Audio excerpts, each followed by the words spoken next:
Back in 1970, a whale washed up on the shores of Florence, Oregon. A news team was assigned to report on the events of the day. Little did they know that their story would take on a life of its own that we're still talking about 55 years later. It's been viewed millions of times, been the subject of newspaper articles, animated reenactments, inspired baseball mascots, and even a new documentary. From November 12th, 1970, this is the exploding whale.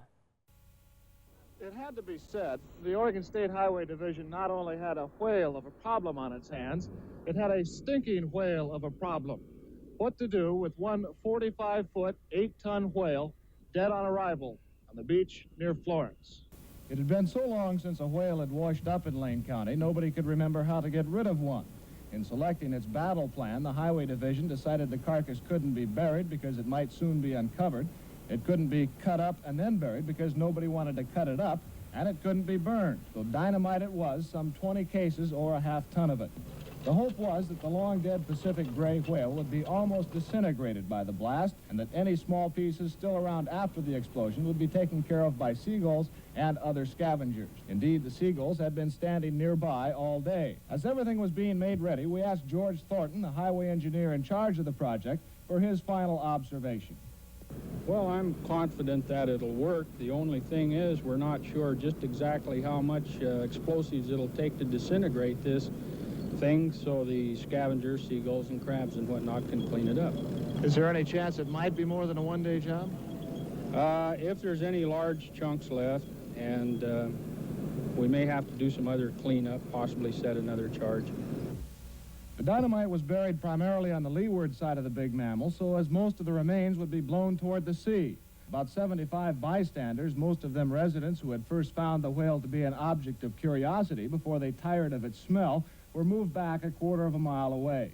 The sand dunes there were covered with spectators and land lubber newsmen, shortly to become land blubber newsmen, where the blast blasted blubber beyond all believable bounds. You get a wow?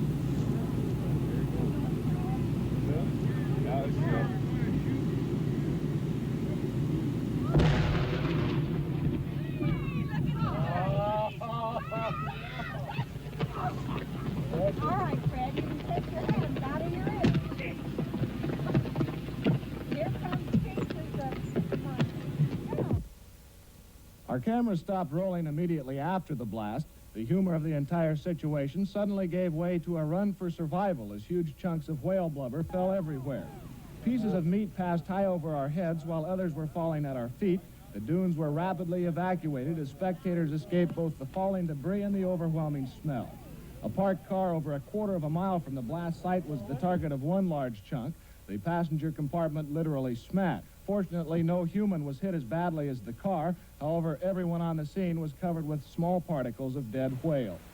As for the success of the effort, well, the seagulls who were supposed to clean things up were nowhere in sight, either scared away by the explosion or kept away by the smell. That didn't really matter. The remaining chunks were of such a size that no respectable seagull would attempt to tackle anyway. As darkness began to set in, the highway crews were back on the beach burying the remains, including a large piece of the carcass which never left the blast site. It might be concluded that should a whale ever wash ashore in Lane County again, those in charge will not only remember what to do, they'll certainly remember what not to do. I forgot how funny that was. All right, coming up next, the men who produced that whale of a tale are back in the KATU studios. Stay right there. More AM Northwest right after this.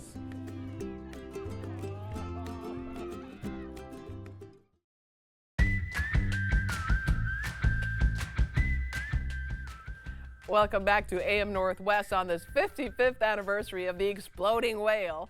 Our next guests were the news team on the scene who reported on this infamous story. We welcome back to AM Northwest photographer Doug Brazil and reporter Paul Linnman. I forgot how funny that really was. What is your reaction to seeing it again? Funny wouldn't be my reaction. My reaction, Helen, would be, okay, we're going to talk about this again. Yes, yes, we are. Let's talk about your alliteration in that story. I'm sorry about that. I apologize. I don't know why I did that. I really don't. You could have taken a more serious tone, but you decided to take some humor. Yeah, and I don't know. Maybe Doug and I discussed it coming home on the plane.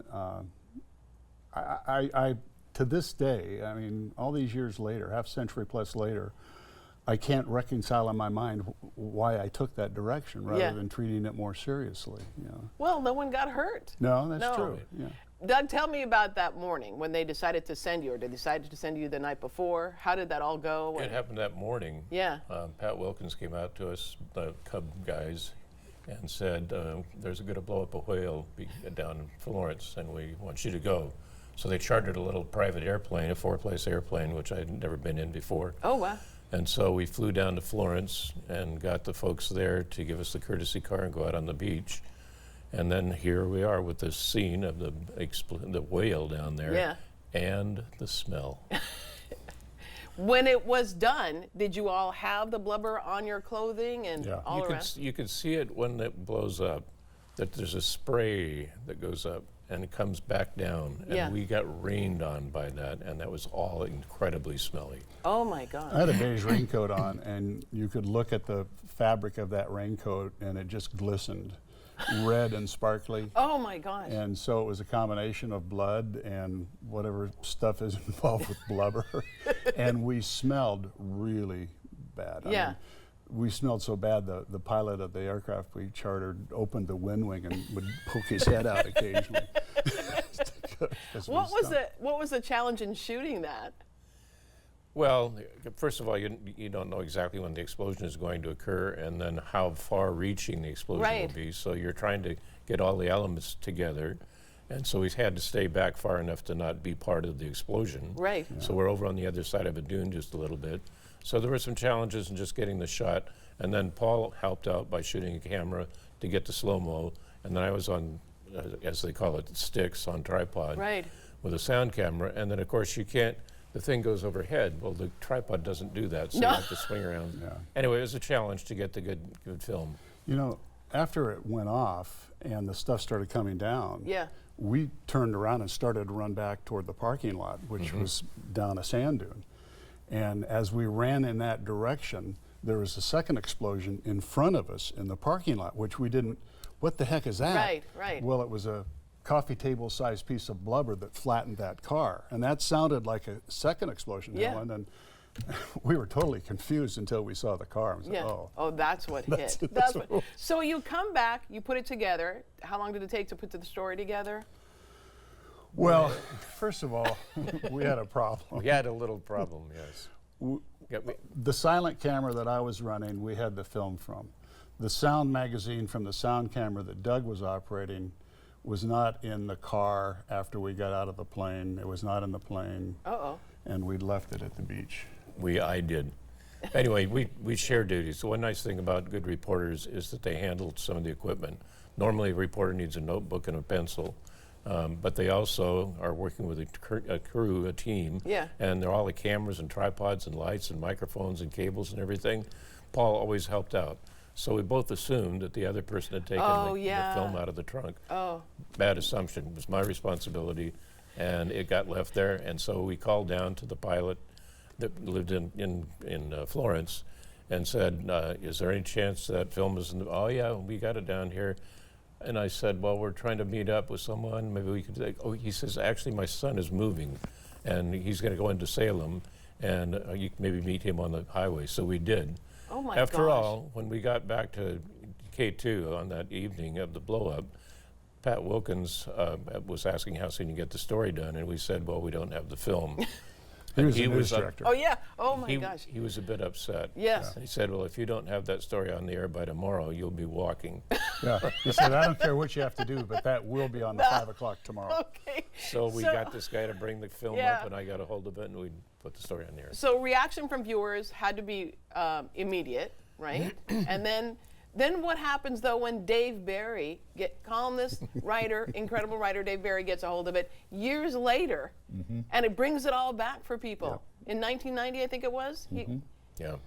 He did, and shortly thereafter, he was a guest on AM Northwest, which I hosted. And I walked into the green room, and I introduced myself, and he was taken aback, and he immediately kind of shut down. Oh. And I thought, well, this is strange. This is a guy that's written about the whale, and Yeah. he should, Yeah. you know. Well, it turns out he thought I was offended by. By the story. Yeah, and as we communicated, he said, "So you're okay with it?" And I said, "Yeah, I'm fine. It's the attention. I mean, what the heck?" Yeah. You know. And then everything was cool after that. Well, I think though you poo-poo it, you do like the attention from the whale story. I mean, you had your license plate. What does your license plate say? Yeah. Okay. Explode. Right. You did the book.